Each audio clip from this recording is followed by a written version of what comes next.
everyone, it's Jen from practicalbydefault.com, and today I want to talk about curriculum.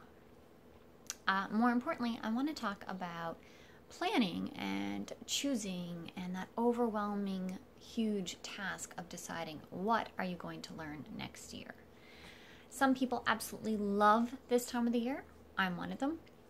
Some people not so much. So today I want to share with you a little bit about the process that I use to help me choose what I want or what the kids want to study next year.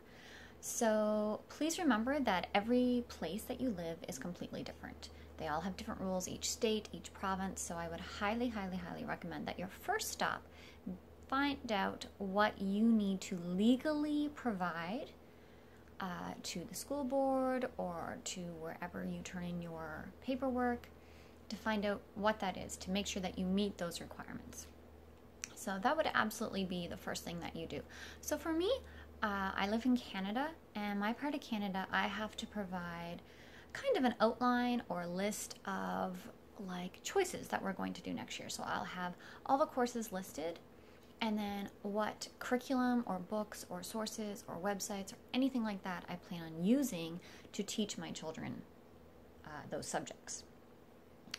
And it changes every single year, so I highly recommend that you bookmark the sites that you use to check that, and that way you can easily go back and check, and you can be like, oh, okay, this is what I need.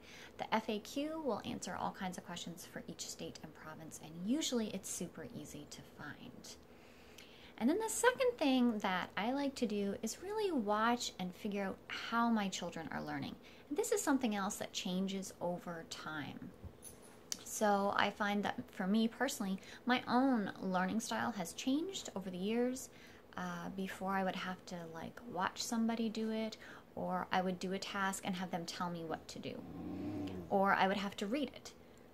If you just told me, I wouldn't understand. So how do your children learn? Do they need text? Do they need audio? Do they need to be able to move around? Those kinds of things. And I was given, I forget who told me, a really neat idea or trick to learn how your children learn, is to watch them teach themselves something that they're interested in, or watch them play. So children will naturally lead towards the way that they learn when they're teaching themselves something. For example, have you heard of Minecraft? Chances are you have. So there are many ways that your children can learn how to create new things. Some by trial and error, and kids are happy with that. Some will get books, and there are books out there that will show them how to create, how to code, how to make it all work together. I don't even understand it. But you'll see them with their books and their tablets or computers, and they're making it all work.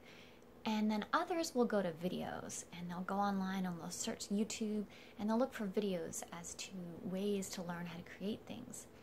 So when you're watching your children teach themselves, they will naturally go toward the method they prefer. So that's just a simple, general idea, but I found it really helpful when I was trying to figure out how my kids learn. Both of my children prefer text. They will also use video, and one prefers to move around while the other one wants to sit still. So don't be surprised if you have several children that they all learn differently.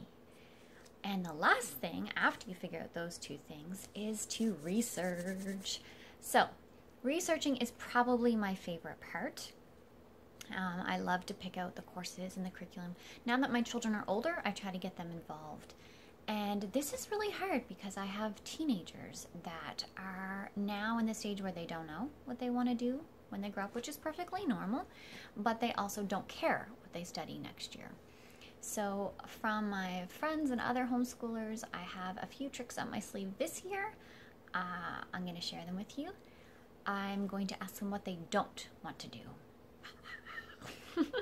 So hopefully that works. Hopefully by ruling out some of the things that they absolutely don't want to learn about, it will narrow down their choices, and then I can say, hey, do you want to learn this, or do you want to learn this? And hopefully that will help. So I actually wrote an entire post about working your way through the process. If you'd like to read it, I'm going to leave the link in the description below.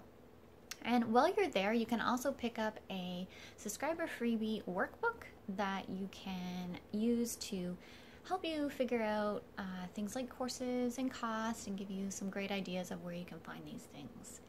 So I really, really hope that you are looking forward to your curriculum choosing planning for next year. If you have any tricks like the ones that I've shared with you today from other homeschool moms, I would love to hear about them. So go ahead and leave them in the comments. Until next time, have a great day.